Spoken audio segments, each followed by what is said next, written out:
Supreme court के आदेश का अवहेलना जो है वो महागठबंधन के लोग कर रहे हैं। रणविजय जी, एग्जाम आपकी सरकार लेती है, सवाल उठाती है, सुप्रीम कोर्ट की तरफ से आदेश भी आया था, उसके बाद भी एग्जाम सिर्फ उन्मादी बयान देने का काम करता है। बीएड वाले अभ्यर्थियों को लेकर बिहार सरकार कुछ करेगी? नहीं, कहीं कोई कंफ्यूजन नहीं है। सरकार और माननीय शिक्षा मंत्री जी खुद प्रोफेसर है, काफी गंभीर व्यक्ति है, हर बिंदु को अध्ययन करते हैं और लगातार शिक्षा के क्षेत्र में आगे बढ़ा रहे हैं। बिहार पूछती है और देश का छात्र पूछता है उनसे 2020 का शिक्षा नीति क्या है, आप कहां शिक्षा को ले जाना चाहते हैं, वह शिक्षा तक जाए, शिक्षा के मंदिर में जाए। आप जानते हैं पिछड़ा, अति पिछड़ा, दलित, महादलित, अल्पसंख्यक तमाम बच्चे अगर शिक्षित हो जाएंगे तो अपना अधिकार मांगेंगे। बिहार और देश में हमारा जो नस्ल है, हमारा जो भविष्य है, उसकी जो प्रतिभा है वो आगे बढ़े। आज इतनी बड़ी वैकेंसी बिहार में आया, ये माननीय उप मुख्यमंत्री तेजस्वी प्रसाद जी का कमिटमेंट है, संकल्प है। उन्होंने कहा कि मैं 10 लाख नौजवानों को रोजगार देने का काम करूंगा और लाखों लोगों की नियुक्ति की प्रक्रिया चल रही है। शिक्षक अभ्यर्थियों को लेकर बीते दिनों सुप्रीम कोर्ट की तरफ से आदेश आया गया था और उसमें यह साफ कहा गया था कि जो बीएड वाले अभ्यर्थी हैं वो प्राथमिक शिक्षक नहीं बन पाएंगे। ऐसे में बीपीएससी के द्वारा बिहार में बीएड वाले अभ्यर्थियों को लेकर एग्जाम लिया गया और कहीं ना कहीं अब फिर से जजमेंट को लेकर लेटर जारी किया गया सुप्रीम कोर्ट की तरफ से और उसमें यह साफ कह दिया गया है कि जो बीएड वाले अभ्यर्थी हैं वो प्राथमिक शिक्षक नहीं बन पाएंगे। ऐसे में बिहार में जिस तरीके से बीपीएससी के द्वारा परीक्षा हुई उसमें जो बीएड वाले अभ्यर्थी वो प्राथमिक शिक्षक नहीं बन पाएंगे। इसको लेकर बीजेपी लगातार बयान दे रही है। बीजेपी का यह साफ कहना है कि सरकार का मनसा ही नहीं है बिहार में शिक्षकों की बहाली हो, इसलिए इस तरीके का कहीं ना कहीं काम कर रही है। हमारे साथ बात करने के लिए राजद के प्रधान महासचिव रणविजय साहू हैं, जुड़ेंगे, बात करेंगे।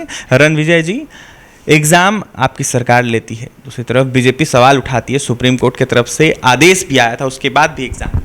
देखिए, भारतीय जनता पार्टी के तमाम नेता सिर्फ उन्मादी बयान देने का काम करते हैं। बिहार पूछती है और देश का छात्र पूछता है उनसे 2020 का शिक्षा नीति क्या है, आप कहां शिक्षा को ले जाना चाहते हैं। आप नहीं चाहते हैं गरीब, कमज़ोर, जो किसान के बच्चे हैं वह शिक्षा तक जाए, शिक्षा के मंदिर में जाएं। आप जानते हैं पिछड़ा, अति पिछड़ा, दलित, महादलित, अल्पसंख्यक तमाम बच्चे अगर शिक्षित हो जाएंगे तो अपना अधिकार मांगेंगे, अपना अधिकार खोजेंगे। इसलिए आप चाहते नहीं हैं कि बिहार और देश में हमारा जो नस्ल है, हमारा जो भविष्य है, उसकी जो प्रतिभा है वो आगे बढ़े। तो जनता तो सब बात को देखती है और बिहार सरकार तो लगातार शिक्षा के क्षेत्र में आज इतनी बड़ी वैकेंसी बिहार में आया, ये माननीय उप मुख्यमंत्री तेजस्वी प्रसाद जी का कमिटमेंट है, संकल्प है। उन्होंने कहा कि मैं 10 लाख नौजवानों को रोजगार देने का काम करूंगा और लाखों लोगों की नियुक्ति की प्रक्रिया चल रही है। तो निश्चित रूप से देश देख रहा है। आखिर भारतीय जनता पार्टी के हम नेताओं से पूछना चाहते हैं, आप किस आधार पर लोकसभा के चुनाव में जाना चाहते हैं? सिर्फ मोदी जी के नाम पर? यह बिहार और देश रोजगार मांगता है और जिस प्रकार से बिहार में बेरोजगारी है, पलायन है, इन्होंने कहा था अच्छे दिन लाएंगे, इन्होंने कहा था महंगाई रोकेंगे, इन्होंने कहा था कि हम स्पेशल कैटेगरी देंगे, बिहार को स्पेशल पैकेज देंगे। क्या हुआ उन वादों का? तो जनता सब देखती है और समय पर जवाब देती है।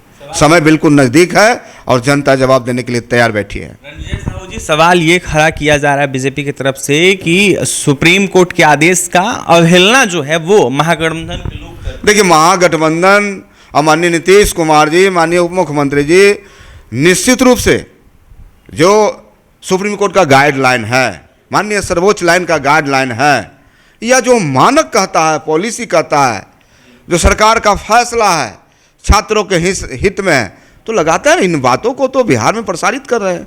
एक बेहतर माहौल बनाने का प्रयास कराया जा रहा है। आप बताएं कि आप पिछले 10 वर्षों में इस बिहार के लिए या वर्तमान में जो इन्होंने कटौती की है बिहार में, या तो मनरेगा की हम बात कर लें या तो हम शिक्षा की बात कर लें, हर क्षेत्रों में इन्होंने कटौती करने का काम किया, सौतेला व्यवहार कर रहे हैं। तो बिहार वह भूमि है, जननायक कर्पूरी ठाकुर की भूमि है, संघर्ष की भूमि है। बापू ने भी इसी भूमि को सेलेक्ट किया था और मोतिहारी से जो यात्रा शुरुआत की थी, देश अंग्रेजों के जंजीरों से छूटा था, तो निश्चित रूप से बिहार जब सोचता है, बिहार जब आगे बढ़ता है, तो देश उसको देखने का काम करता है। तो क्या बीएड वाले अभ्यर्थियों को लेकर बिहार सरकार कुछ करेगी? नहीं, कहीं कोई कन्फ्यूजन नहीं है। सरकार और माननीय शिक्षा मंत्री जी खुद प्रोफेसर है, काफ़ी एक गंभीर व्यक्ति है, हर बिंदु को अध्ययन करते हैं और लगातार शिक्षा के क्षेत्र में आगे बढ़ा रहे हैं। अंतिम सवाल रहेगा आपसे। एम.के. स्टालिन के पुत्र ने बीते दिनों सनातन संस्कृति को लेकर बयान दिया था। उन्होंने कहा था कि जिस तरीके से सनातन संस्कृति है वो डेंगू मलेरिया की तरह है, इसको कैसे? देखिए, राष्ट्रीय जनता दल एक ऐसी पार्टी है जो सभी धर्मों, सभी संप्रदायों A to Z की पार्टी है और साबित करता है। रणविजय साहू आपके सामने में बोल रहा है, एक कार्यकर्ता से MLA बनने का काम किया है, कार्यकर्ता से बिहार का प्रधानमंत्री होने का काम किया, तो ये साबित करता है कि राष्ट्रीय जनता दल सभी धर्मों की बात करता है, सभी जातों की बात करता है, A to Z की बात करता है। और ऐसे लोग धर्म के नाम पर, हिंदू मुस्लिम के नाम पर, इंडिया और पाकिस्तान के नाम पर जो इस देश को बांटना चाहते हैं और वोट की राजनीति करना चाहते हैं, अब देश नकारात्मक से सकारात्मक की ओर बढ़ा है। और इसका एग्जाम्पल है कर्नाटक में। आप देखिए, कर्नाटक में वहाँ के महान जनता जो मैंडेट दिया है, हमें लगता है देश उसी रास्ते पर चल पड़ा है। बीजेपी कह रही है सनातन विरोधी। बीजेपी के पास कहने के लिए कुछ नहीं है। उन्माद, धार्मिक उन्माद, मंदिर मस्जिद, इसके अलावा उसके पास कोई एजेंडा नहीं है, कोई मुद्दा नहीं है। जनता को रोटी चाहिए, जनता को रोटी चाहिए, जनता को रोजगार चाहिए, जनता को काम चाहिए। तो अब तो हर बिंदु को जनता देखती, जनता जागरूक है और बिहार की जनता ने मन बनाया है 40 के 40 सीट महागठबंधन इंडिया के साथ जाने का काम होगा। देखिए, 40 की 40 सीट महागठबंधन यानी कि इंडिया के साथ जाने का काम होगा। जनता ने मूड बना लिया है। तो वहीं हिंदू मुस्लिम जो है बीजेपी वाले करते हैं, तो वहीं तुष्टीकरण की राजनीति बीजेपी वाले करते हैं। जमकर निशाना साध रहे थे बीएड वाले अभ्यर्थियों को लेकर बीजेपी पर रणविजय साहू। तो वहीं राजद के प्रधान महासचिव रणविजय साहू क्या कुछ कहते हैं आपने सुना है। फिलहाल इस खबर में इतना ही, और भी तमाम खबरों के लिए NBC 24 के साथ बने रहे। पटना से सहयोगी अमित के साथ अभिषेक की रिपोर्ट।